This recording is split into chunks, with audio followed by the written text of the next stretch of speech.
Guys, কি অবস্থা সবার? আমার তো অনেক ভালো। একটু পরে বের হব আমি কসমেটিক কেনার জন্য, প্লাস হচ্ছে কিছু খাওয়া দাওয়া করার জন্য। আমি অনেক বেশি এক্সাইটেড, কারণ আমি 3টা বাজে রেডি হয়েছি। সরি, 3টা বললেও ভুল হবে, 2:30 বাজে রেডি হয়েছি, মানে 2:45 বাজে আমি রেডি হয়েছি। 2:45 বাজে রেডি হয়েছি, প্লাস হচ্ছে আমার বাসার কেউ এখনো রেডি হয় নাই। আমি একা রেডি হয়ে বসে আছি এতক্ষণ ধরে। ড্রেস ড্রেস সব পরা শেষ। এটার সাথে হিল পরবো, হিল পরলে অনেক সুন্দর লাগবে। আজকে একটু ভারী, হালকা ভারী দেখা যাচ্ছে মেকআপটা, তাই না? I am so excited. কখন আমি যাবো কসমেটিক? আমি অনেক বেশি এক্সাইটেড, আমি কখন যাব কসমেটিক কিনতে। কিতা আব্বু হইছে না, ওই ঘরে আছে না? হ্যাঁ, আরে আইছে আমার সামনে এলাম, দরজা খুলে দিছি। আমার কাছে ভিডিও নাকে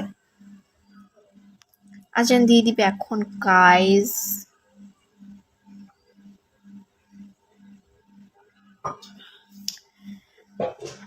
तुम्हें जाला कहीं मेरे समान।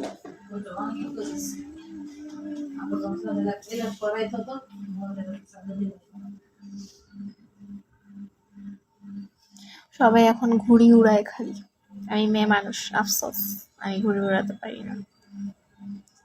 প্রত্যেকটা ছাদে ছাদে এখন দেখি খালি ঘুড়ি উড়ায়, আর আমি উড়াতে পারি না। আমার কি দোষ? আমি ঘুড়ি উড়াতে পারি না কেন? কাছে কাছে ডোরি আঁখোं में प्यार लेके। আফসোস গাইস, আমার পাখি 1 সপ্তাহের মধ্যে 6টা ডিম দিছে, 2জন মিলে 1 সপ্তাহের মধ্যে 6টা ডিম দিছে। তাহলে বুঝো মানে কি কোয়ালিটিফুল পাখি, কোয়ালিটিফুল হয়। আই ডোন্ট নো, বাট 1 সপ্তাহের মধ্যে 6টা ডিম পাইছি আমি। ভাবা যায়? উড়াইয়া গাইজ, আজকে ঘুরতে যাবো একটু আজকে ঘুরতে যাচ্ছি হচ্ছে আমাদের বাড়ির আশেপাশে, প্লাস হচ্ছে একটু দূরে যাবো, টাউনে যাবো কসমেটিক কিনতে। অনেক বেশি এক্সাইটেড গাইজ, অনেক বেশি, কারণ আমি আমার মেকআপ কিনতে পারবো, প্লাস হচ্ছে 4 বছর পর আমি আমার মেকআপ কিনতেছি। Oh my God, okay guys, I love you.